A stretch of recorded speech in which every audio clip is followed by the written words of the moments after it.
Hi అండి అందరికీ. అందరూ ఎలా ఉన్నారు? నేనైతే చాలా బాగున్నాను. మీరు ఎలా ఉన్నారో కింద కామెంట్ చేయండి ఫ్రెండ్స్. మీరు ఎవరైనా ఫస్ట్ టైం మన ఛానల్ చూస్తుంటే ఛానల్ సబ్స్క్రైబ్ చేసుకోండి. వీడియోస్ లైక్ చేయండి, షేర్ చేయండి. ఈరోజు నేను కుడుములు చేస్తున్నానండి. అది కూడా బియ్యం పిండి సజ్జ పిండి కలిపి చేస్తున్నాను. చాలా బాగా వస్తాయి, అస్సలు విరగకుండా వస్తాయి, చాలా సాఫ్ట్గా వస్తాయి. ఇది సజ్జ పిండి, ఇది ఇంట్లోనే ప్రిపేర్ చేసుకున్నాను. కొంచెం బరకగా పట్టేసుకోవాలి. ఒక కప్పు తీసుకొని తర్వాత నార్మల్గా బియ్యం పిండి ఒక కప్ తీసుకోవాలి. తర్వాత కొంచెం గోరువెచ్చగా నీళ్ళు రెడీ చేసుకోవాలి. మనం పిండి కలుపుకోవడానికి ఒక బేషన్ తీసుకొని అందులోకి ఒక కప్పు బియ్యం పిండి, ఒక కప్పు సజ్జపిండి వేసుకోవాలి. సజ్జపిండి కొంచెం బరకగా ఉంటేనే బాగుంటుంది, ఎందుకంటే తింటూ ఉంటే నోట్లో చుట్టుకుపోయినట్టు అవుతుంది. మొత్తం పొడిలాగా ఉంటే ఇలా కొంచెం బరకగా ఉంటే బాగుంటుంది. తర్వాత అందులోకి కొంచెం ఉప్పు వేసుకోవాలి. తర్వాత మనం ముందుగా వేడి చేసుకున్నాం కదా వాటర్, కొన్ని వేసుకొని మనం చపాతీ ముద్దలాగా కలిపేసుకోవాలి సాఫ్ట్గా. ఇవి కొంచెం గోరువెచ్చగా ఉంటేనే బాగుంటుంది. చల్లటి నీళ్ళు పోస్తే విరిగిపోయే అవకాశం ఉంటుంది. పిండి మనం చేసిన తర్వాత కుడుములు విరిగిపోతాయి. అలా కాకుండా కొంచెం గోరువెచ్చగా ఉన్నప్పుడు వేసుకుంటే మనకి చేస్తున్నప్పుడు సాఫ్ట్గా ఉంటాయి. ఉడికిన తర్వాత కూడా విరగకుండా ఉంటాయి. చూసారా, ఇలా కలిపి పెట్టేసుకొని పక్కకు పెట్టేసుకోవాలి. మొత్తం బియ్యం పిండితో చేసుకోవచ్చు, కానీ ఇలా రెండు కలిపి చేస్తే చాలా టేస్టీగా ఉంటుంది. తర్వాత ఒక కప్పు పల్లీలు తీసుకొని ఇలా వేయించి పెట్టేసుకున్నాను. కొంచెం అరకప్పు నువ్వులు కూడా తీసుకొని వేయించుకున్నాను. ఇలా నువ్వులు పల్లీలు కలిపి లోపల స్టఫింగ్ కోసం ప్రిపేర్ చేసుకుంటే చాలా టేస్టీగా ఉంటుందండి. ఓన్లీ పల్లీలైనా వేసుకోవచ్చు, ఓన్లీ నువ్వులైనా వేసుకోవచ్చు, కానీ రెండు కలిపి చేసుకుంటే ఇంకా బాగుంటుంది.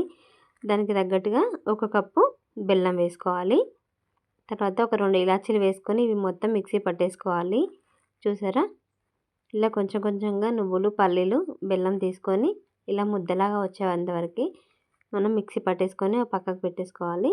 చూసారా, మనకి పిల్లలకి ఇలా హెల్తీగా లడ్డు కూడా చేసి ఇవ్వచ్చు.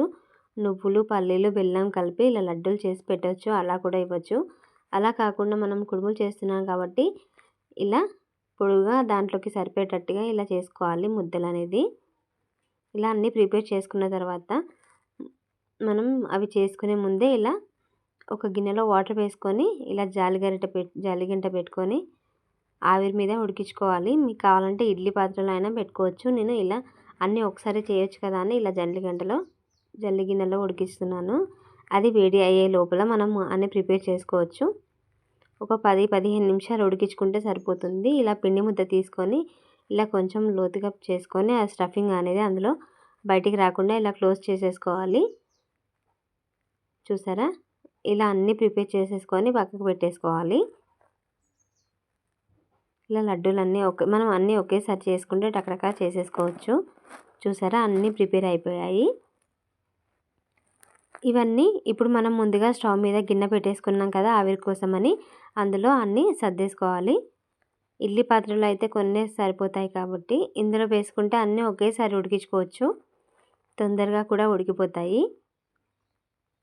మనకి ఇవి ఉడకడానికి 15 నిమిషాలు సరిపోతుంది, తొందరగానే ఉడికిపోతాయి. ఇవి స్పెషల్ అన్నాను కదా, ఏంటి అంటే ఇది కోర్ల పున్నమి అనే ఊర్లో చేస్తారండి. ఆ రోజు చేసుకుంటారు ఖచ్చితంగా.